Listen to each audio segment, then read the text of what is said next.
أحبائي الكرام، أهلا بكم معي مجددا في وصفة جديدة عملتها اليوم خصيصا لكل محبي السمك. أتمنى أن تنال رضاكم وتعجبكم. إليكم المقادير.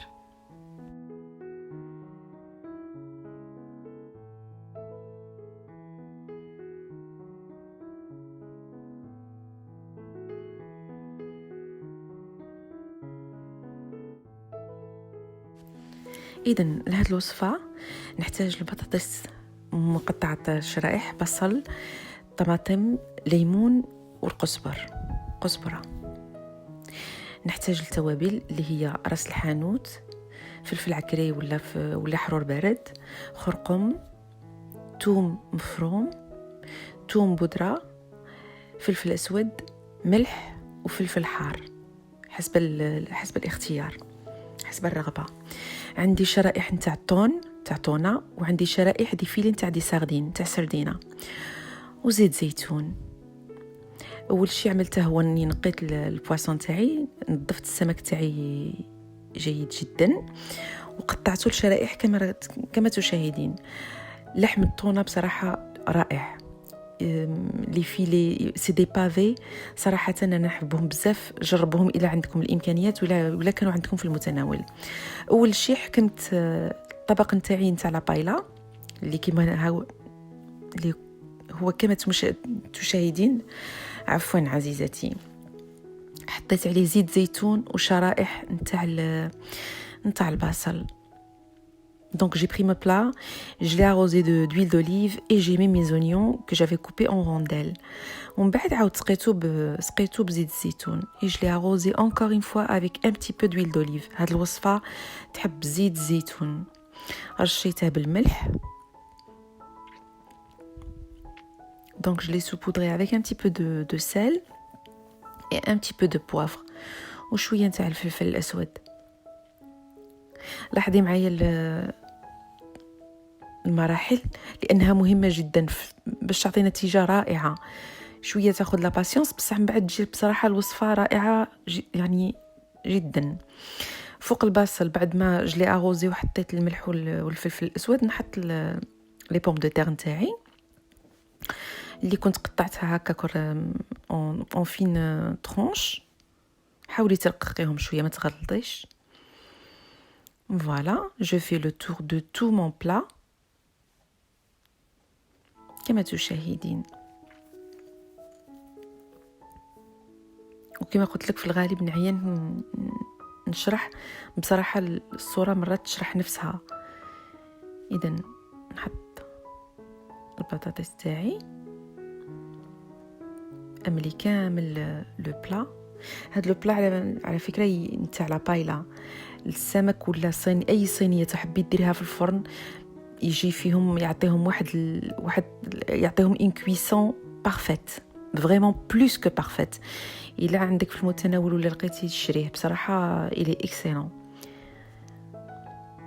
دونك فوالا بعد ما مليت البلان تاعي كامل بالبطاطس، نفس العمليه، فلفل اسود، ملح.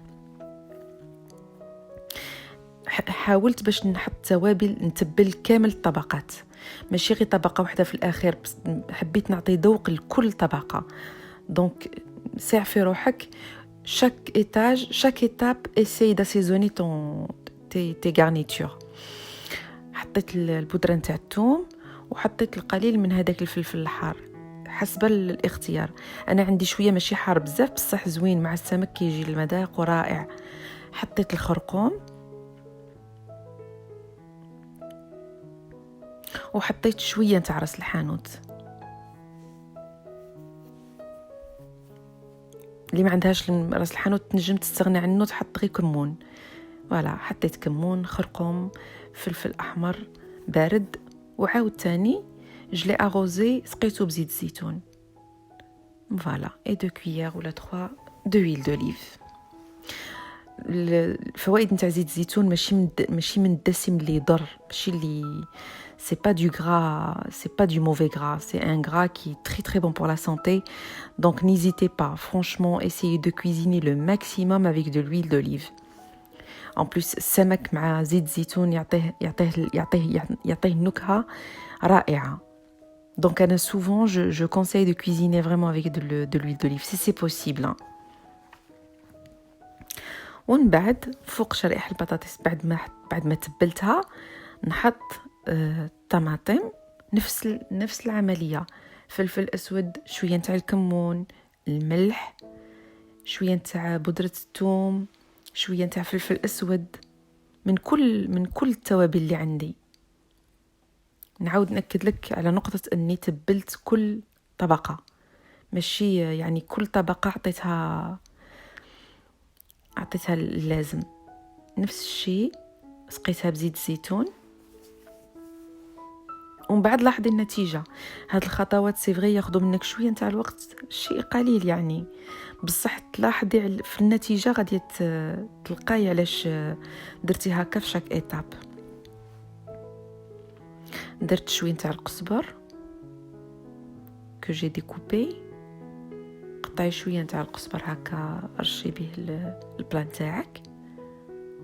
فوالا، ما تحطيش من الفوق باش ما يتحرقش، على خاطرش لو كان نحطوه في الطبقه الاخيره ينشف. دونك يفو ميو حطيه هكا في الوسط باش يعطي ديك البنه نتاعو يبقى عاد رطب، ما يتحرقش بالفوغ. دونك فوالا، جي مي ما كوريون que j'ai découpé finement.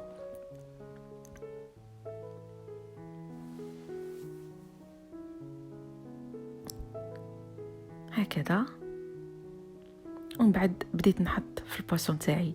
السردين تاعي سي دي فيلي، نحيت له الشوك، غسلته، نقيته، اجلي ايطالي. دونك سي دي فيلي دو ساردين. فوالا،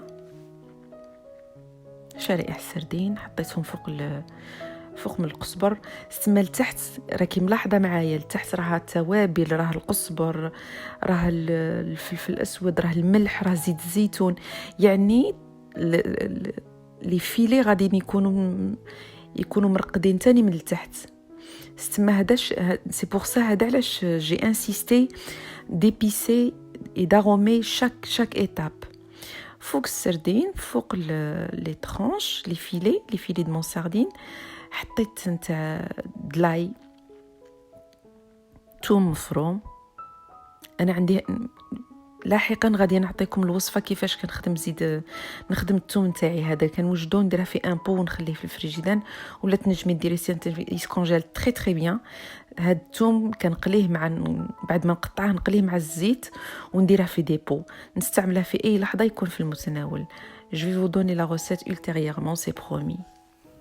دونك فوالا، نفس الشيء حطيت، بعد ما حطيت الثوم نحط شويه تاع الملح. دائما نحط القليل باش ما يجيكش تاني البلاي عاوتاني يجيك مالح. حطي بكميات تري ريزونابل.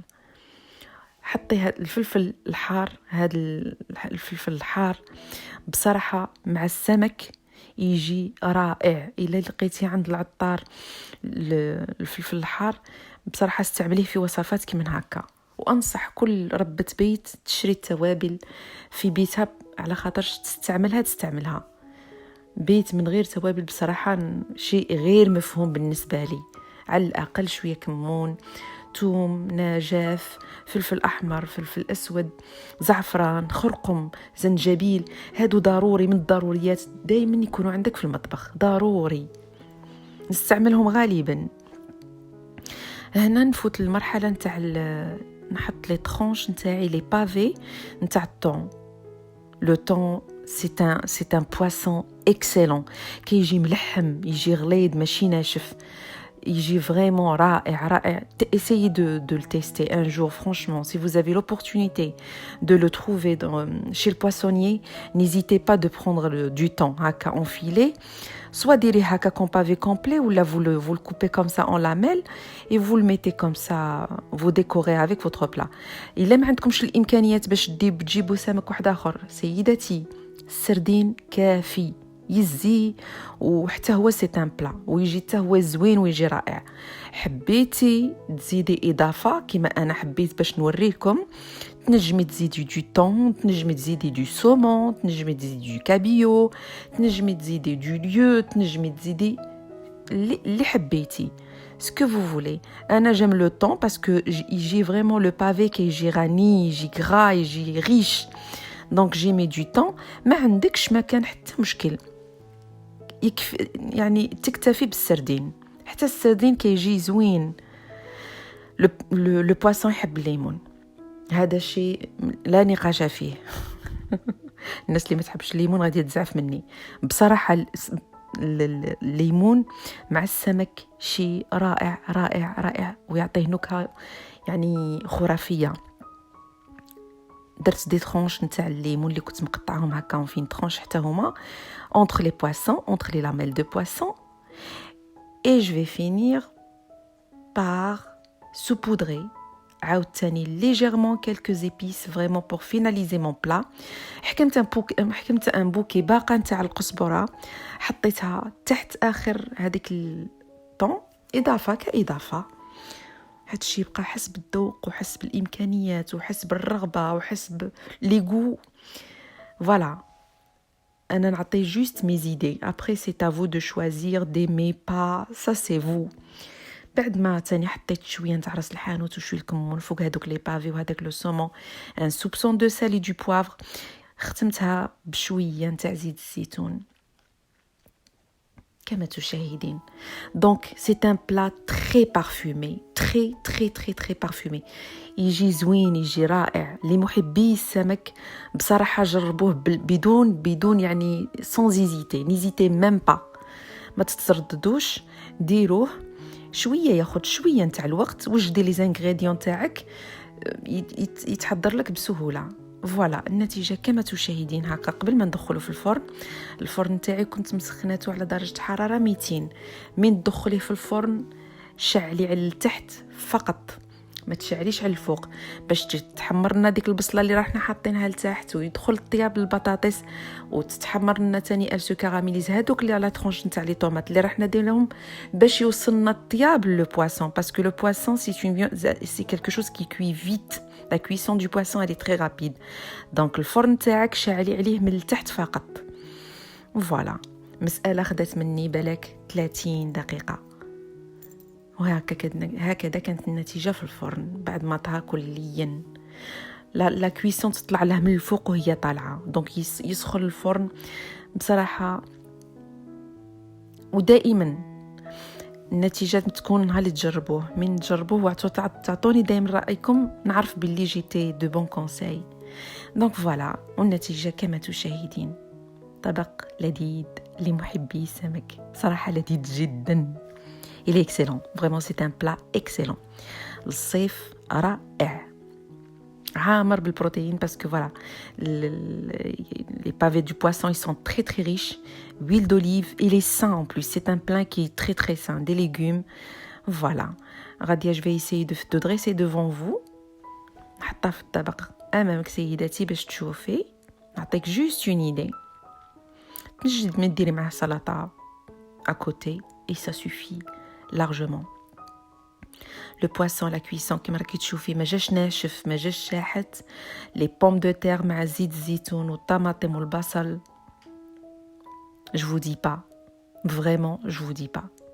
voilà أعزائي أتمنى أن الوصفة تكون رقت لكم وعجباتكم غادي تجربوها. خلوا لي أي استفسار أي تعليق أي سؤال في التعليقات وإلى الملتقى في وصفة أخرى بإذن الله. Madame, j'espère que la recette vous a plu. J'espère que vous allez l'essayer de tout cœur. J'espère que vous allez l'essayer. Et au plaisir de vous retrouver pour une nouvelle recette. À bientôt.